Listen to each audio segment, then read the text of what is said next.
Let's give it a minute. Get an audience.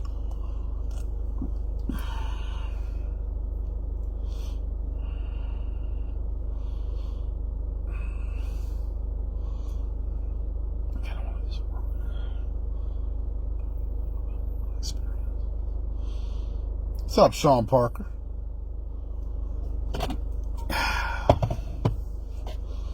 Got 3, 4.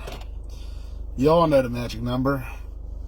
Here's the second. There's 6. Here we go. Let's talk. So the other day I did a video about levels to this. How in flag football or any sport, and even walks of life you do, there's levels to it. You know, to finish that point from the other day, it's not as simple as level 1, 2, 3, 4, 5. The levels are, for the most part, infinite, because the higher up you go, the harder it gets, and the more growth it gets within yourself and within the game you're playing, or in the job you're at. Like I said, it applies to all walks of life. And so I've kind of started thinking about maybe doing a video series talking about my own personal experiences in this 9-man game, and kind of giving my input on some things that, you know, people wonder about. And so today I want to do a follow-up to my video from the other day by talking about why do teams fail? Because, you know, flag football, there's one thing that's guaranteed, is that you're going to see a team pop up for a tournament or pop up for a season, and sometimes that team might come back next tournament. Sometimes they don't. Sometimes they come back next league season. Sometimes they don't. That team you see there, let's give an example. Like, let's just say you had a team come in called the Tigers. Tigers play B. They're a first-time B team. They come in and they go 0-3. Next tournament, you see the same guys, but it's a different team name. Well, what happened to the Tigers? It's the same guys, but there's a couple new faces, and so what happened? What made it that quickly the team died? Why are they suddenly called the Bengals? What changed? What happened? Did it just fail or what? And so, you know, I look back at my own career when I played and ran teams.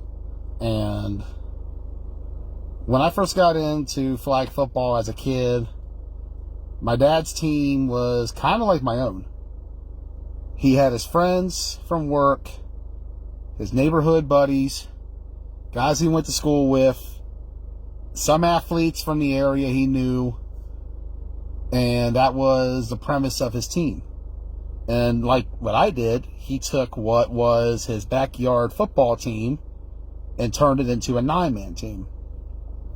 That said, he had a little bit more success than I did when it came to, say, how he did with Hammers and later Joe Corby's in Washington County compared to what I did with Survivors and Ducks in Washington County. That also said, I have a ring and he doesn't. So, but aside from that, why do teams fail? And, you know, early on, like, when my dad founded Hammers originally, like I said, it was just his friends and other guys he knew. And the one thing that stood out to him was, early on when he was putting his team together, some of the guys didn't really fit the mold of what he was trying to do. And some of those guys wanted things to go their way. Some of those guys felt like they should be the ones getting the reps. They should be doing this. They should be doing that. This is how things should be. This is how things should not be. And I think every team, when they first jump into this game and don't have the background or experience in the sport of flag football, tend to go wrong. And that's where the first thing that kills a team happens. It starts at the very top with your leadership.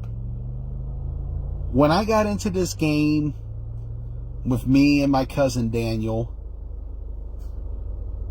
we had an idea of what we were doing, Like, we knew the basics of football. We know you have blockers, you throw the ball, you catch it, you run. In our case, we knew tackle. But then we had to learn flag pulling, which was the same issue, a lot of people had when my dad's team first came out. But once you get flag pulling down, you start to get the first basic of the game. But the thing is, though, if you get this stuff down, you can learn the game easily. It's just, can you grow from that initial learning? Or does everything falter? In the case of my dad's team, as time went on, some of the guys he put in there early on just kind of got shuffled out. Because either they weren't up to par with what was needed to succeed in the game, or they weren't really made for the game. He tells me himself, like, we weren't a flag team. We were a tackle team trying to play flag. And that's what they were. They ran a wing T. And it kind of worked. It got them wins. But it, as shown later on, when they would try to travel outside of Hagerstown, they were getting overmatched by all the athletes. And, it gets back to my story about what I saw at Virginia Beach. What it took to win on that kind of level. And so, he made adjustments. Some guys fell out. He brought in other guys who were more fit for what it did. Team would get better. They never won the league and never won outside Hagerstown. But by the time he was done playing, he had gotten something close to it. But ultimately, in the end, the team failed because, in their case, they just didn't have the guys. And I'm going back to leadership in a second. I'm improvising, so you can tell I don't really have a script. I'm just kind of going through thoughts that were going through my head when I was driving earlier, and putting them out there. But, like, in that case, sometimes you just don't have the guys to make it work. Like, I've seen that before with teams. I remember when, way back, we had a team come into Washington County called Top Soldiers. Top Soldiers was this team that we heard they were from Gaithersburg. We heard they had all these guys coming in, mostly from MoCo or PG. They're coming up to Hagerstown. And what we're hearing about them is, okay, these guys are going to come in here. They got all this talent. They could do work. And I remember I was like, okay, so they have all this talent and, they're coming in. They should be good, right? I remember the first time Top Soldiers was scheduled to play, they were taking on a team called Nighthawks in our league. And kickoff's coming. We're pretty excited. It's going to be a big game. It's going to be a big deal. And about 10 minutes go by. Past kickoff. There's still no Top Soldiers. About 5 minutes go by. I think one of the refs called Andy and asked Andy, where's Top Soldiers? Andy gets on the phone. He calls the captain. For what I was told later on, the guy was stuck in traffic. Maybe I don't know how accurate that is, but that's what I was told. That him and his team were all stuck in traffic. They couldn't make it. And so they had to forfeit the game. So that was it, 2-0. Next week, Top Soldiers came out. They had 9 guys. And they lost 48-0 to Broadaxe. Week later, they came out. I think they played Ruckus or somebody. They had 30. Close to it. They had big numbers, but they didn't have jerseys. It's like, where's the commitment? Where's the level of play here? You start out with nobody, then you got 9, then you're about to 30, the next game you're back to 9 again. And then after that, they were supposed to play us, and we found out they folded. It failed. No commitment, no dedication, no team. Nothing. What was that about? Never heard of him again. I don't even know who the owner was. Like, I have zero clue who ran that team. They were just in, and then they were out. Going like that. So you lack the players in the first place to make it work. How can you grow? How can you build a franchise? What can you do with it? Other case, like I said, goes back to leadership.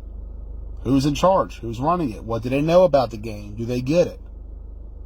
First-time owners, if you're smart, if you're smart, and this is me just saying, as somebody who made this mistake, if you're smart, you play the game before you try to lead the game.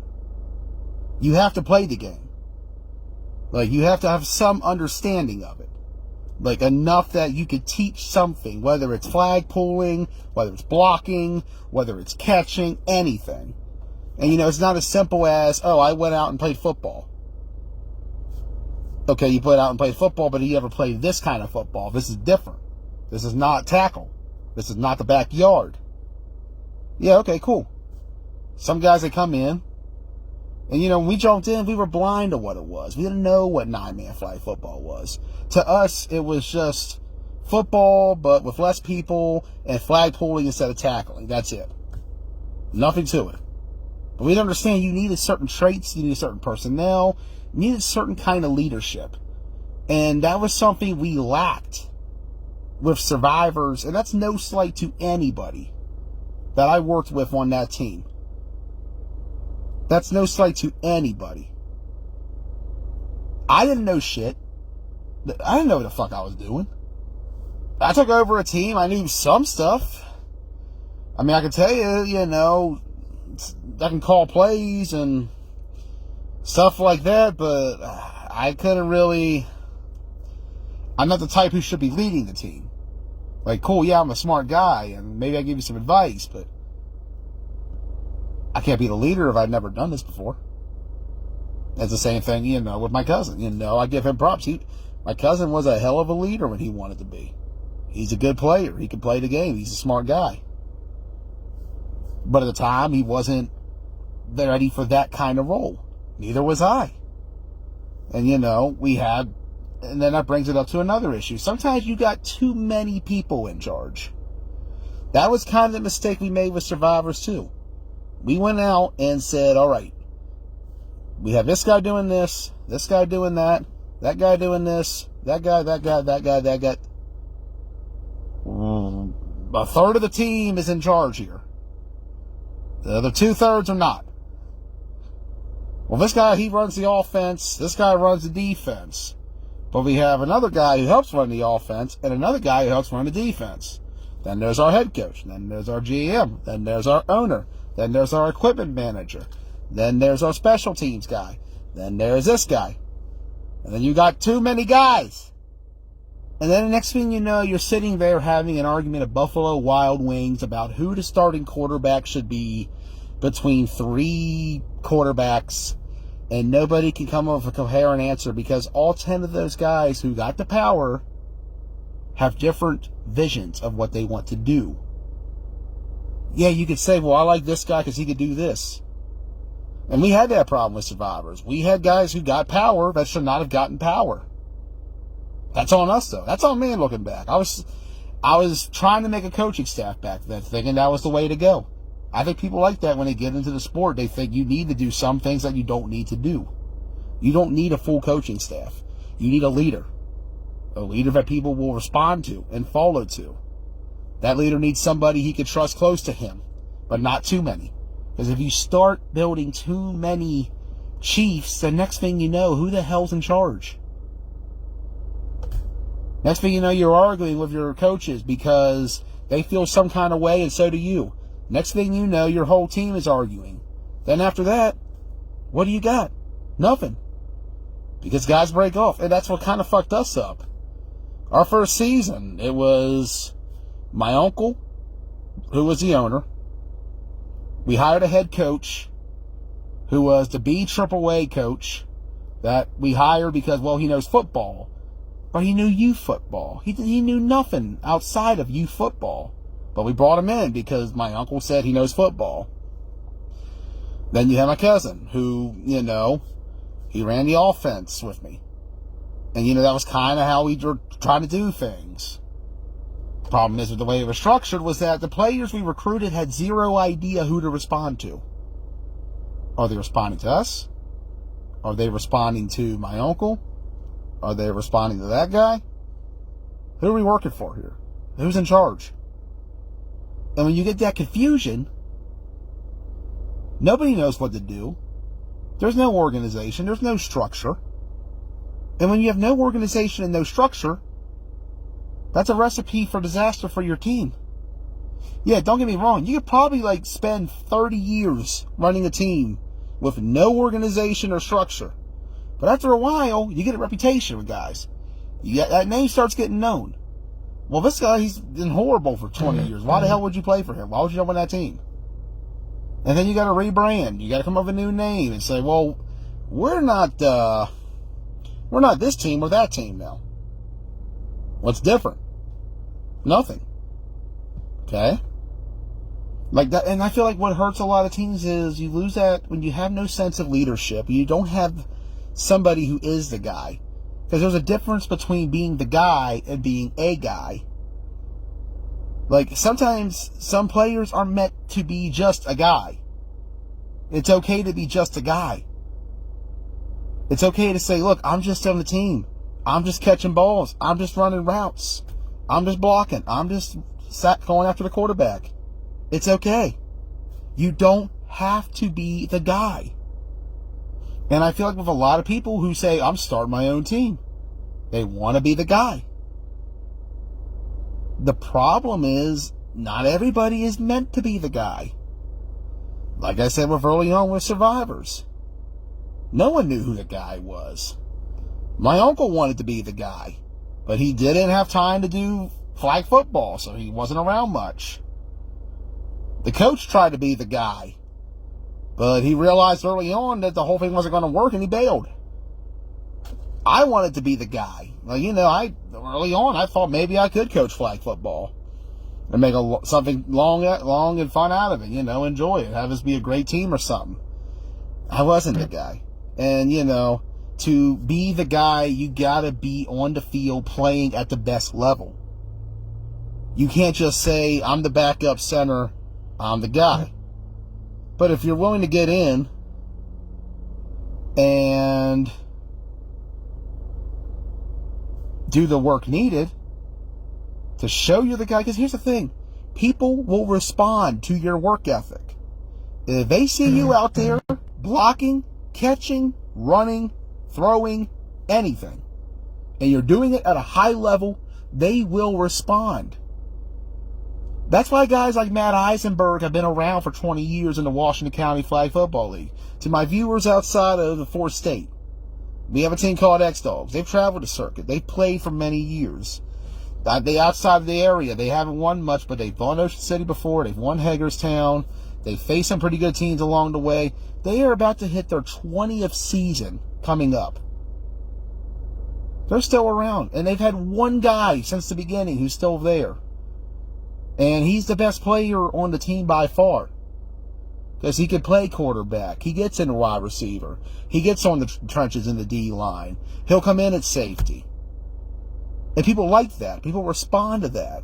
You can't be a guy who just barks orders and gets mad when things don't go your way and throws the whole team under the bus. And that's something I hated. And I've dealt with that. I've had guys who straight up when we lose will sit there and blame everybody but themselves. And people don't like that shit. Nobody likes that shit. Because after a while, you're trying to perform, and then somebody else who's not performing is telling you that you need to do better. You're going to get pretty pissed off, because why should you put in the effort when they're not? Why should you play on a level that they're not even holding themselves to?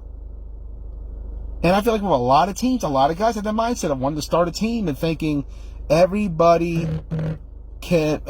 They come with the mindset of, and I call it the vibrations. Everybody keeps texting me. They come in with the mindset of, well, it's my team. I do what I want. That's cool and all, but you have to perform, and you have to be respectable. That was something that I always noticed too. A lot of leaders who fail try to demand respect. There's a difference between demanding and commanding. Demanding respect and commanding respect are not the same thing. To tell somebody respect me and to have them respect you are two different concepts. They're opposite directions. If you're demanding respect, chances are guys don't respect you at all. And you're not going to change that by telling them respect me. You're not. You got to change that with what you do. That's commanding respect. When you go out there and you put in the extra work, when you're going out there and you're helping the team, when you're out there doing the off-season work, that's commanding respect. Too many teams fail because of the fact that the leadership is not strong enough, or in some cases not experienced enough. I wasn't experienced. If I were to, I should have played flag for at least a year before I decided to think about running my own team. And I always say, if you're going to run your own team, either you have money or you're a great player. Those are the only two reasons you should run a team. If you have money or you're great at what you do. Because if you don't have money and you're not good at talent and you're not good at playing the game and you're just an organizer and you're not on the field, what are you helping? I'll even admit, I wasn't a very, as much as like I won with TBT, I wasn't a very good leader with the team. Looking back at how I ran TBT. I could have done that way better, but I wasn't on the level I needed to be to make that work long term. But on the other hand, I've seen guys step up and be the guy, be the leader, and make it work. It's all about what you put in at the end of the day. Teams fail because of the fact that either there's no leadership or the people they have don't fit or work for what they're trying to achieve. Like I said with Survivors, we had both. That second season, like I said, we had a 10-person meeting at Buffalo Wild Wings because somehow, some way, 10 people had become in charge of the team. With 10 people, that's more than you're allowed to have on the field. And you're expecting those 10 to make a decision for your 9. It don't work. It just don't work. And I'm not saying you can't have a coaching staff. You can have a coaching staff. You just got to make sure it's guys who command respect. Like, we had a guy who tried to be our head coach at one point. And all he would do is yell at the team and say, I was a high school coach. You got to respect me. They don't have to respect you. They never played for you. They never played with you. Who the hell are you in this game to tell someone what to do, especially experienced players? If someone else, the thing is, at the end of the day, your leadership is supposed to know all. They're supposed to be able to do all. If there's guys on the team who are smarter than them and better at that, that's not going to last. That's why teams crumble. Sometimes teams crumble because you get tired.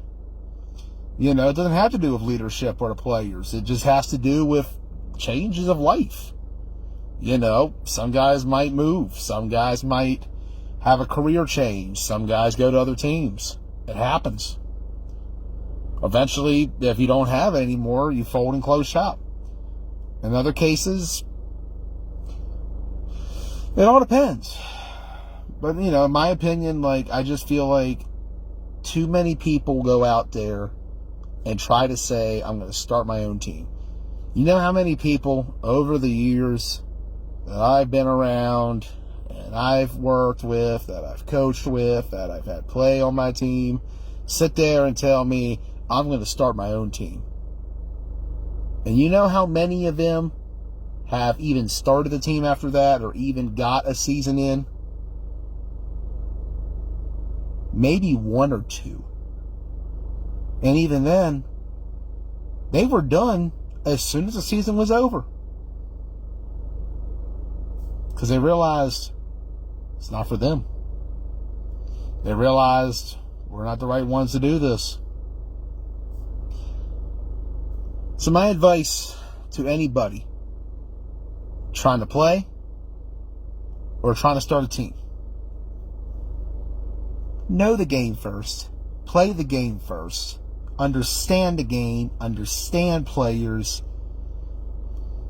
Because to go out there and say, well, I'm going to start a team, I'll bring my friends out here, we'll kick everybody's ass. Cool.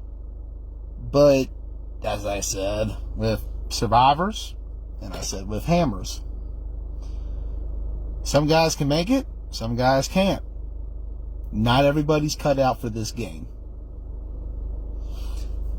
And too many people, I feel like, if they don't get their... And that's another thing. A lot of guys who first get in this game and play, they play a little bit, and then all of a sudden think they have the idea, they know what to do and how to run a team. And then reality sets in very quickly what it takes once they do it. And they realize they're not cut out for it. But too many people get in that mindset of, well, I can do this better than this guy, or I can run this team better than this guy. And that ends up ruining careers because guys don't end up playing much after that. Because when they try to go and start their own team, it fails. And so they quit altogether because they think, well, if I can't do it, then I'm not doing it. And then other guys, they just go from team to team to team, thinking they know what they're doing. They don't want to actually lead, but they kill it. Let me ignore that. I hate that. People call me when I'm live constantly, and I don't understand why at this point. But anyways, anyhow, anywho. My advice, learn the game, get the experience, surround yourself with people that you can trust and you know can do it. Don't hit up Steve or Sean or Dave and say, hey, I got a team coming. I think you should run the offense, when they've never even played the game in their life. There's levels to this. People don't get it, though. And then sometimes guys aren't patient. Teams get built up. They don't win immediately. They think, well, we can't win now. We got to quit. It's over. Burn the whole thing to the ground. Next tournament, they're on another team. Or next tournament, they're under a different name. Patience. It's not easy to grow. Things take time. And they take even longer when the wrong people are involved. I'm Joey Blaze. Y'all enjoy your Sunday. We'll see you soon.